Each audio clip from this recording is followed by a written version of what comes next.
नमस्कार, मेरा नाम है डॉक्टर पुरु धवन और आज इस वीडियो में हम बात करने वाले हैं कि किडनी फेलियर पेशेंट में क्रिएटिनिन क्यों बढ़ता है। जब हम बात करते हैं क्रिएटिनिन की तो में क्रिएटिनिन को समझना ज़रूरी हो जाता है कि ये क्रिएटिनिन बनता कहाँ है, क्यों बनता है, किस वजह से बनता है और ये क्यों एक्यूमुलेट होता है सिर्फ किडनी फेलियर पेशेंट में। तो क्रिएटिनिन जो है एक ऐसा प्रोडक्ट है जो हमारी मांसपेशियों में बन रहा है। जब हम खाना खाते हैं, खाना डाइजेस्ट होता है, खाना डाइजेस्ट होकर जब हमारी मांसपेशियों के पास जाता है ताकत निकालने के लिए, तब उस प्रोसेस के अंदर मसल मेटाबॉलिज्म के अंदर एक बाय प्रोडक्ट है क्रिएटिनिन। यानी जब तक हमारे पास मांसपेशी हैं तब तक उस इंसान के शरीर में क्रिएटिनिन बनेगा ही बनेगा। जिसके पास मांसपेशियाँ कम हैं तो कम बनेगा, जिसके पास मांसपेशियाँ ज़्यादा हैं उसके शरीर में ज़्यादा बनेगा।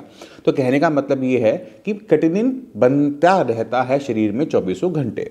बट अब जब क्रिएटिनिन बन रहा है, गंदगी बन रही है, तो कोई ना कोई भगवान ने हमारा सिस्टम बना रखा होगा जिससे वो हमारे शरीर में कंट्रोल में रहता है। और वो बिल्कुल सही आपके सोचने के हिसाब से है कि वो हमारी किडनी है। हमारी किडनी जो होती है 24 घंटे 365 दिन बिना रुके काम करती रहती है। वो ब्लड उसके अंदर जाता है, फिल्टर होता है, फिल्टर की जो गंदगी है वो सेपरेट आउट हो जाती है और एक साफ ब्लड दोबारा से सर्कुलेशन में चला जाता है।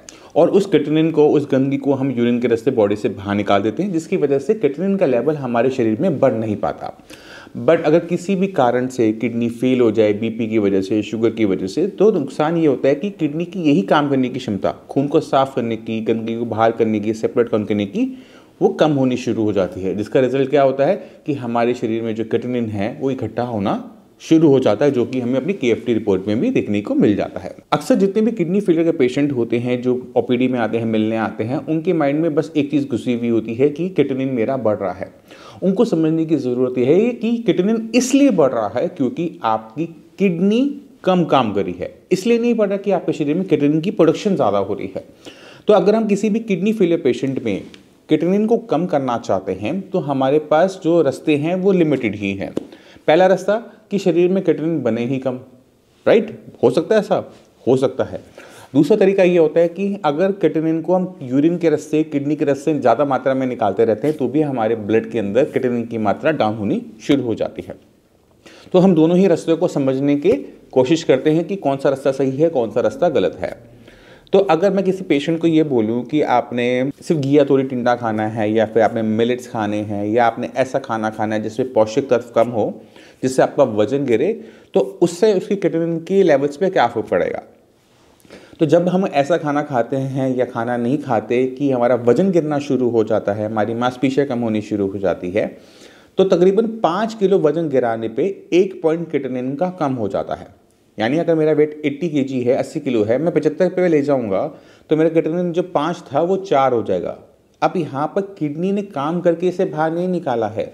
हमने क्या किया, हमने अपने शरीर की मांसपेशियाँ कम कर ली और मांसपेशियों में जहाँ क्रिएटिनिन बनता था वो कम हो गया है, जिसकी वजह से हमारा क्रिएटिनिन डाउन हो गया। ये जो खाना कम करके क्रिएटिनिन को डाउन करने का तरीका होता है, ये सबसे खतरनाक तरीका होता है, क्योंकि जब हमारा वजन गिरता है तो हमारे शरीर में वीकनेस आती है। अब एक किडनी फेलियर पेशेंट की बॉडी में बहुत सारी दिक्कतें और भी हैं। प्रोटीन भी लीक आउट हो रहा है, बॉडी जो है वो वीक होती जा रही है। तो अगर हम अपना वजन गिराना शुरू कर देते हैं तो पेशेंट का जो डायलिसिस का ऑप्शन है वो खत्म होना शुरू हो जाता है, पेशेंट वीक होना शुरू हो जाता है, पेशेंट की बॉडी में स्वेलिंग आनी शुरू हो जाती है, हीमोग्लोबिन कम होना शुरू हो जाता है, पेशेंट से बेड से नहीं उठा जाता, वीकनेस बहुत ज़्यादा आ जाती है और किडनी भी कम काम करना स्टार्ट कर देती है। क्यों? क्योंकि जब आपने बॉडी में खाना नहीं डाला तो आपकी किडनी को भी नहीं मिला, और जब किडनी को खाना नहीं मिला तो वो और कमज़ोर हो गई, पहले से वो कमज़ोर थी और कमज़ोर हो गई। तो जो क्रिएटिनिन आपका डाउन गया था अब वो बढ़ना शुरू होगा और पहले से ज़्यादा बढ़ेगा और शरीर में वीकनेस और अलग टाइप की कॉम्प्लिकेशंस भी बॉडी में आपको देखने को मिलेगी। तो अब हमने करना क्या है, अगर हम अपनी किडनी से ही काम लेना चाहते हैं तो हमें ये समझना पड़ेगा कि किडनी को नुकसान किस चीज़ ने पहुँचाया। क्योंकि 80% पेशेंट के अंदर बीपी या शुगर, इन दोनों में से एक कारण होता है। ये दोनों कारण मिलकर किडनी को नुकसान पहुंचा रहे होते हैं, जिसकी वजह से किडनी की काम करने की क्षमता कम हो रही होती है और उसी वजह से क्रिएटिनिन की वैल्यूज़ जो है वो बढ़ती चली जाती हैं। और जैसे जैसे हमारे क्रिएटिनिन की वैल्यू अप जाती है वैसे वैसे हमारा GFR नीचे की तरफ आता है। तो हम क्या करेंगे, सबसे पहले हम उस बीमारी को आइडेंटिफाई करेंगे, क्या वो बीपी है या वो विश शुगर है। जब हमें एक बार रीज़न पता लग जाता है कि वो बीपी है या शुगर है, तो दूसरा क्वेश्चन में हमें काम करना क्या पड़ता है कि इसे कंट्रोल में लेकर आना पड़ता है। एक बार बीपी बढ़ा हुआ बीपी कंट्रोल में आ गया, बढ़ी हुई शुगर कंट्रोल में आ गई, तो हम ये कह सकते हैं कि अब बीपी और शुगर की वजह से कोई नया नुकसान किडनी में नहीं होगा, राइट। अब जब बीपी और शुगर से कोई नया नुकसान होना रुक जाता है तो क्रिएटिनिन के लेवल अब बढ़ना बंद हो जाते हैं, वो रुक जाते हैं, क्योंकि अब कोई नया नुकसान हो नहीं रहा। तो हमें क्या करना पड़ता है, किडनी को थोड़ा सा सपोर्ट देना पड़ता है, पहले अच्छे खाने से, फिर दूसरा अच्छी मेडिसिन से। अब जब हम अच्छा खाना खा रहे हैं, अच्छा उसमें विटामिन है, मिनरल है, तो बॉडी उसको अच्छी तरीके से लेती है, बॉडी में एनर्जी आती है, किडनी के पास एनर्जी जाती है, किडनी अच्छे से काम करती है, क्रिएटिनिन को और अच्छे तरीके से बाहर निकालती है। तो आपको समझने की ज़रूरत ये है कि क्रिएटिनिन से आपने नहीं घबराना। क्रिएटिनिन जो है वो हर किसी के शरीर में बन रहा है और ऑलमोस्ट सेम मात्रा में बन रहा है, बट किडनी फेलियर पेशेंट में किडनी की कम काम करने की वजह से शरीर में वो इकट्ठा हो रहा है, और नॉर्मल इंसान की बॉडी में किडनी ठीक काम कर रही है, इस वजह से वो इकट्ठा नहीं हो पा रहा है।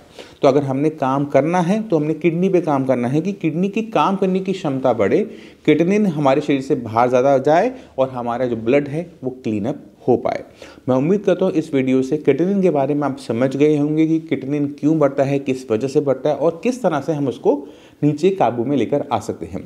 इसी के साथ आप सभी भी चलने की आगे चाहूँगा। मिलते हैं अगली वीडियो, तब तक के लिए नमस्कार।